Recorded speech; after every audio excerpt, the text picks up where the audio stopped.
Frédéric Petit, bonjour. Bonjour. Vous êtes président de Siemens Gamesa Renewable France. Alors tout d'abord peut-être, puisque un des sujets emblématiques pour Siemens Gamesa en France, c'est Le Havre.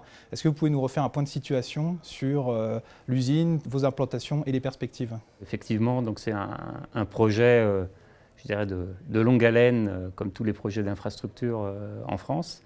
C'est un projet qui a été décidé en juin 2020. Donc suite, en fin de compte, à deux projets, donc le projet de Saint-Brieuc et le projet de Fécamp qui ont atteint leur closing financier. Donc on a pu lancer la construction de l'usine avec aussi des perspectives sur 3 autres parcs en France.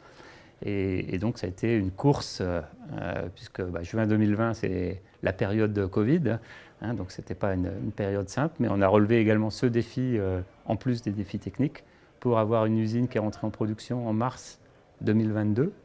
Et qui depuis monte en cadence. Et donc les premières éoliennes d'ailleurs ont été installées très récemment dans la baie de Saint-Brieuc et ça ne saurait tarder au large de Fécamp. Alors une usine de ce type, c'est évidemment des moyens industriels conséquents, c'est également des hommes et des femmes bien sûr pour faire tourner entre guillemets au quotidien ces moyens. Comment prenez-vous en compte cet aspect des compétences dans la mise en place de l'usine? Alors peut-être quelques mots quand même sur l'usine, puisque l'usine on parle quand même du plus gros projet industriel jamais fait dans les énergies renouvelables en France. Pour donner des échelles, le bâtiment principal fait pratiquement 500 mètres de long, 120 mètres de large, plus un bâtiment secondaire d'une centaine de mètres de long. On est sur un site de pratiquement 40 hectares, donc c'est vraiment des dimensions XXL. Ça tombe bien puisqu'on fait des composants, des pales d'éoliennes de 75 mètres, 80 mètres de long, des nacelles de 7 et 8 mégawatts qui font pratiquement 400 tonnes. Donc c'est quand même des gros objets. Et donc depuis le début, les compétences c'était clé. Et avoir à l'esprit, en fin de compte, que la production de pales, où là il y a le gros des emplois, pratiquement 2/3 des emplois, c'est un métier qui reste très manuel. Donc il y a un vrai savoir-faire, une dextérité, donc c'est attitude et aptitude. Et donc on a cherché les compétences manuelles préexistantes et après on les a développées donc avec tout un programme de formation qu'on a mis en place, puisque c'est un nouveau métier qui n'existait pas en France. À l'inverse un petit peu de la partie nacelle, où la nacelle c'est plus un assemblage électromécanique et hydraulique, type machine tournante, connue dans d'autres industries, dans la production d'énergie, mais aussi dans l'oil and gas, dans l'automobile. Donc là, il y avait plutôt sur le bassin havrais déjà des compétences. Donc on a spécialisé sur ce qui était un peu spécifique à l'éolien. Mais voilà, il y avait une différence, mais on a appréhendé les deux enjeux et répondu présent dans un aspect où, souvent ce qu'on dit, on n'a pas uniquement ouvert une usine, on a également transféré un savoir-faire qui était plutôt jusque-là en Europe du Nord. Donc on a aussi des collègues qui sont venus justement pour accompagner cette montée en puissance, en connaissance. Et puis on avait en amont ouvert un centre de formation au Havre et les équipes qui ont commencé à intégrer ce centre de formation 6 mois avant l'ouverture de l'usine sont allés à l'étranger, dans des usines existantes, pour appréhender déjà le métier et être prêt au jour du démarrage.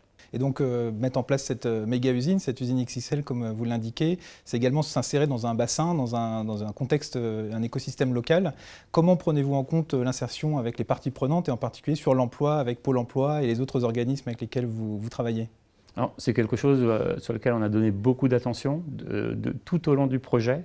En fin de compte, on se réunissait avec les représentants syndicaux, avec l'UMM, avec les services de la préfecture pour faire un point régulier tous les 3 mois, 6 mois sur les avancées du projet, parce que c'est des projets de 10 ans, les difficultés, mais les choses aussi avançaient, de manière à préparer tout le terrain.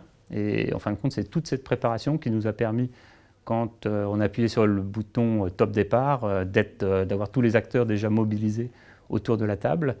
Et donc, on a pu mettre en place avec l'UMM et l'AFPA un centre de formation dédié à Cocrioville, dans la banlieue du Havre. Sans tout ce travail préparatoire, on n'aurait jamais réussi. Et pareil, on s'est dit qu'il faut attirer suffisamment de talents, donc on avait un autre partenariat avec Pôle emploi, justement pour faire savoir au niveau du bassin havrais qu'on allait recruter massivement. Et donc c'est passé aussi évidemment par des opérations avec la presse locale pour que tout le monde soit bien au courant de notre implantation. On avait d'ailleurs même noué avec le club du Havre de football un sponsoring justement pour bien marquer notre arrivée sur le territoire. Alors, j'ai entendu parler de la méthode spécifique que vous employez, en particulier la mise en situation virtuelle, qui est une façon aussi certainement de renforcer l'attractivité et puis même le fait que les personnes connaissent ces dispositifs que vous mettez en place. Est-ce que vous pouvez nous en dire un petit peu plus, s'il vous plaît? Aujourd'hui, dans l'usine, on a plus de 1000 personnes en poste direct et indirect. Donc on s'est dit qu'il fallait, avec Pôle emploi, avoir une méthode d'approche particulière. Donc c'est cette méthode MRS, méthode de recrutement par simulation, où d'un côté les équipes de Pôle emploi, on les a formées pour qu'elles puissent présenter les métiers de l'éolien, mettre après les équipes en simulation et en situation pour avoir des tests, on va dire, de dextérité, puisque pour les aspects PAL, c'est un métier qui reste très manuel, mais avec toute la noblesse des bons gestes techniques. Donc pour savoir quels sont ceux qui avaient, ces talents. Donc ça, c'est sur l'attractivité. On avait aussi toute une phase aussi pour leur montrer, via des vidéos, ce qu'était la réalité du travail au niveau de l'usine, pour que les candidats puissent en conscience dire « Ok, je poursuis » et finaliser le recrutement avec nos équipes ressources humaines. Puisque évidemment, la première personne qu'on a embauchée au Havre, c'est notre directeur des ressources humaines qui après a constitué son équipe, puisqu'on a toute une équipe, de recruteurs au vu de la volumétrie qu'on a mis en œuvre. Frédéric Petit, merci beaucoup pour ce point de situation. Merci.